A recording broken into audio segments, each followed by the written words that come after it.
মানে শুধু যে তাহসানের সাথে সেটা না, মনোজের সাথে অনেকদিন পরে কাজ করেছি, অর্ষার সাথে এই প্রথম স্ক্রিন শেয়ার করেছি।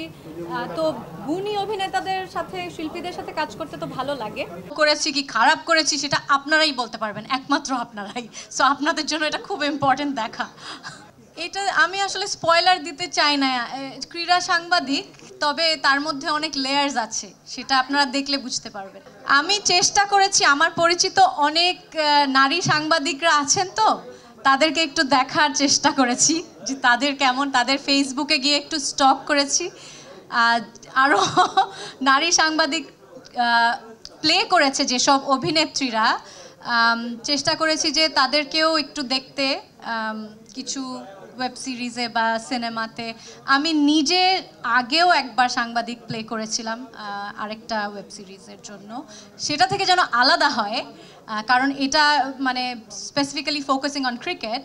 তো সেই চেষ্টাটা একটু করার চেষ্টা করেছি। ক্রিকেট নিয়ে আমি খুব বেশি একটা জ্ঞানী নই, তো সেই সম্পর্কেও একটু জানার চেষ্টা করেছি, ক্রিকেটটাকে আরেকটু বোঝার চেষ্টা করেছি। এইটা তো ওয়েব সিরিজ দেখতে হবে, এটা আমি এক্ষুনি বললে তো হবে না। অলরেডি তাহসান একটা স্পয়লার দিয়ে দিয়েছে, আমি এখন কোনো স্পয়লার দিব না। Hello hello. প্রথমত চরকির সাথে এটা আমার তৃতীয় কাজ। আর চরকি তো আমাদের দেশের জন্য খুব ভালো ভালো কন্টেন্ট প্রডিউস করছে। তো যখন আমাকে রিচ আউট করা হয় এই কাজটার জন্যে, আমাকে বলা হয় যে এটা একটা ক্রিকেট নিয়ে একটা গল্প। তো সেটা প্রথমে একটা পয়েন্ট অফ ইন্টারেস্ট ছিল যে ক্রিকেট নিয়ে কোনো ওয়েব সিরিজ এর আগে হয়নি, আর আমার চরিত্রটা হচ্ছে একজন সাংবাদিকের চরিত্র। তো তারপরে আমি যখন চরিত্রটা শুনলাম, আমি বুঝতে পারলাম যে এটা আসলে খুবই চ্যালেঞ্জিং একটা চরিত্র। এবং আমি লাস্ট যা কাজ করেছি, সেটা সিনেমা হোক বা আর ওয়েব সিরিজ হোক, আমি চেষ্টা করেছি যে এমন কোনো চরিত্র রোল প্লে করতে যেটা আমাকে, আমার অভিনয় সত্তাকে চ্যালেঞ্জ করবে। তো আমার মনে হয় যে আমি যে চরিত্রটা, আমার চরিত্রের নাম জিনিয়া একজন ক্রিকেট জার্নালিস্ট, কিন্তু বিভিন্ন ধরনের এই বাজি রিলেটেড ইস্যুতে জিনিয়া অনেক ধরনের কি বলবো, ওকে অনেকগুলো লেয়ার প্লে করতে হয়েছে। শুধুমাত্র একজন ক্রিকেট জার্নালিস্ট না, তার ব্যক্তিগত জীবনের কিছু ইস্যু ছিল, তার প্রফেশনাল জীবনের কিছু ইস্যু ছিল। তো সেইগুলো আমার মনে হয় যে আমাকে ভীষণ চ্যালেঞ্জ করেছে। আমার কাছে চরিত্রটা খুব ভালো লেগেছে।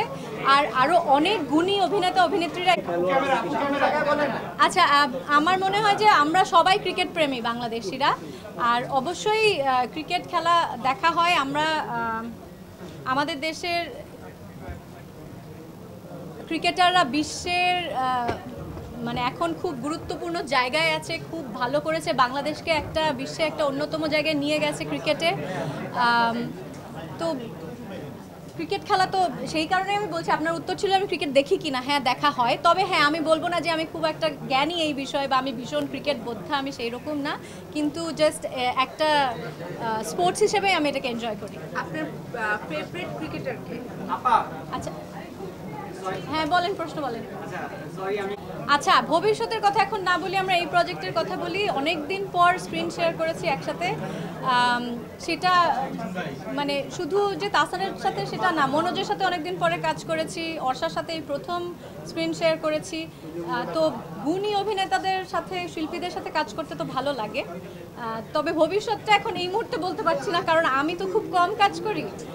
তো আমি এখনো যাই, এই প্রজেক্টের পরে নেক্সট প্রজেক্ট কি আমি সেটাই জানি। তাহসান ভাইয়ের সঙ্গে কাজ করতে আপনি তো অনেক কাজ করেছেন এর আগে, আসলে আমাদের কাজ নিয়ে ওর এত ইন্টারেস্ট নেই, কারণ ও নিজের জগৎ নিয়ে ব্যস্ত থাকে।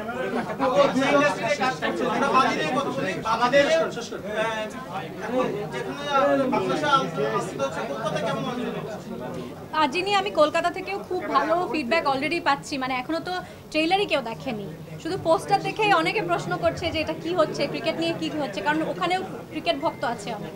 আপু, আপনি যেহেতু বাজেটের স্পোর্টস জার্নালিস্ট ছিলেন, সেক্ষেত্রে তাহসান ভাই সাক্ষাৎ কেমন দিয়েছিলেন? এইটা বলবো না, এটার জন্য আপনারা সবাই বাজি দেখবেন। আপু, প্রথমবার মতো সাংবাদিকের চরিত্রে অভিনয় করেছেন, সেক্ষেত্রে আপনার চ্যালেঞ্জিং কি কি ছিল, বিষয়টা কি ফেস করেছেন?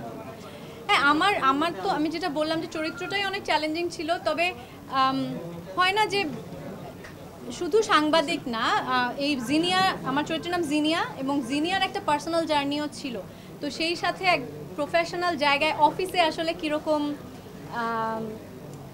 আচার ব্যবহার থাকে একটা সাংবাদিকের, কলিগদের সাথে কিভাবে ইন্টারঅ্যাক্ট করে, তার ব্যক্তিগত জীবন কেমন হতে পারে, আমি আমার কল্পনার জগতে নিজের মতো একটা ভেবে নিয়েছি। আমার পরিচালক আমাকে কিছুটা গাইড করেছে। এবার বাকিটা এই যে আপনারা দেখলে বুঝতে পারবেন যে কতটুকু পেরেছি। ভাই লাস্ট কোশ্চেন, হ্যাঁ লাস্ট কোশ্চেন শেষ। আমি এই প্রশ্নের উত্তর আমার মনে হয় অনেকবার দিয়েছি। Home is always home. তো আমার এখানে সবাই পরিচিত, আপনারা সবাই পরিচিত, পরিচালক, কো আর্টিস্ট সবাই খুব পরিচিত।